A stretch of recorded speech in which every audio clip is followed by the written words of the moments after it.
समय का सही उपयोग। एक प्रेरणादायक कहानी। अमृतपुर नाम के एक छोटे से गांव में राघव नाम का एक युवक रहता था। वह बहुत होशियार था, लेकिन समय का सही उपयोग नहीं करता था। दिन भर दोस्तों के साथ घूमना, मोबाइल पर समय बर्बाद करना और बिना किसी योजना के दिन बिताना उसकी आदत बन चुकी थी। राघव के पिता, जो गांव के एक सम्मानित शिक्षक थे, अपने बेटे की इस आदत से बहुत चिंतित रहते थे। एक दिन उन्होंने राघव को बुलाया और एक घड़ी देते हुए कहा, बेटा, यह घड़ी तुम्हारे जीवन की सबसे अनमोल चीज है। समय को अगर तुमने सही से उपयोग नहीं किया तो यह तुम्हें पछतावे के अलावा कुछ नहीं देगा।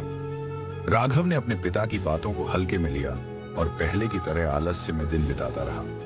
एक दिन गांव में एक बड़ी प्रतियोगिता का आयोजन हुआ, जिसमें विजेता को शहर की सबसे बड़ी कंपनी में नौकरी का मौका मिलने वाला था।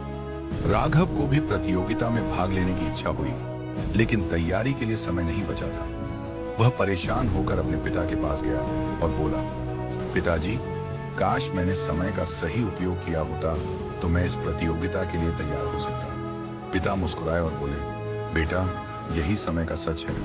यह किसी के लिए नहीं रुकता। अगर तुम इसे बर्बाद करोगे तो यह तुम्हें भी बर्बाद कर देगा, लेकिन अगर तुम समय का सही उपयोग करोगे तो सफलता तुम्हारे कदम चूमेगी। राघव को अपनी गलती का एहसास हुआ। उसने निश्चय किया कि वह अब से हर पल का सही उपयोग करेगा। समय सारणी बनाई, अपने पढ़ाई और अन्य कार्यों को एक निश्चित समय पर करने लगा। कुछ ही महीनों में उसकी मेहनत रंग लाई और अगले वर्ष वही प्रतियोगिता फिर से आयोजित हुई। इस बार राघव ने पूरी तैयारी की थी और वह विजेता बना। उस दिन उसने अपने पिता के पैर छूकर कहा, पिताजी, आज मुझे समझ आ गया कि समय सबसे अनमोल संपत्ति है।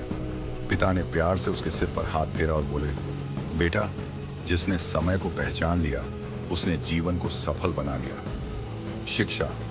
इस कहानी से हमें यह सीख मिलती है कि समय बहुत कीमती होता है। अगर हम इसे बर्बाद करेंगे तो जीवन में पछतावा ही हाथ लगेगा, लेकिन अगर हम इसे सही दिशा में लगाएंगे तो सफलता हमारे कदम चूमेगी।